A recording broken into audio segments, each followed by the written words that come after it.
Ağıba geliyen kim? Vay bana marozuna geliyen ki. Vay gelin doğan marozuna geliyen kız. Gel doğan gel. Yo doğun bana maroz Vay gerek. gel su marozunu var. Su marozunu ağ yiyecek mi? Kızıl yiyecek mi? Farısından yiyecek mi? Karasından yiyecek mi? Ağlı muğlusından yiyecek mi? Doğun. Bu marozundan iyenem armağanlı, iyemedigem armağanlı. Yunus tügürün adamlar iyeysin deyip şu çağı derdinim bir toçkanı açaydık. Yoksa mara şu kim cağızsa dastavkamızdan var. Şu bara ilki beydekini neden maslıya? Şu çağıdan koyup beriyen lançıkta gerek mi? Kilili gerek mi? Bidirelep gerek mi? Preyaklak gerek mi? Doğun dur. Şu isim. Ay doğum. Bana. Yok men öz zatım övüm yok. Men övüvaydım yok. Ne mi diyecek böyle? Bir ilk gör diyecek böyle. Düşünüyor mu doğumcuğum? İlk gör diyecek böyle.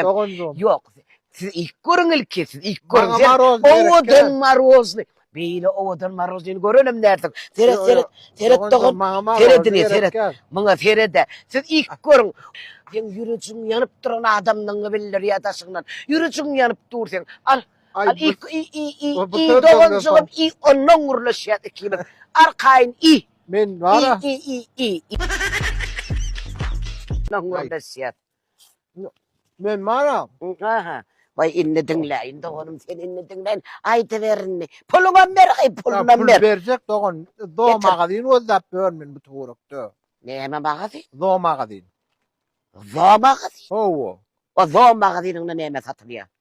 Doğmağa deyin pişik küçük sıçancık alakacık sonra Allah'tır satılıyor. Ay doğancığım keyfine mi? Uyumda sıçan kendi pişigini emetecek. Hay doğun. Ayalım aradan çıkan son. Çağalanmayı öyle işittim. Koydum çıkardım. Oğluma yordum. Hudağa şükür cahim ma, maşinim ma, pulum ma. Inni yeka olma inni bir pişecek yanma. Bir şey uyuman aydım diye. Şu doğmağızın son için iyi diyemedin. Yekeligim hudaya yaxşı. Miau. Oy. Miau.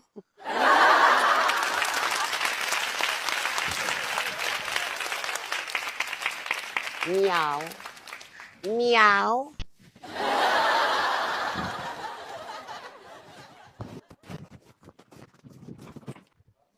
Zo magazin gerekmiş.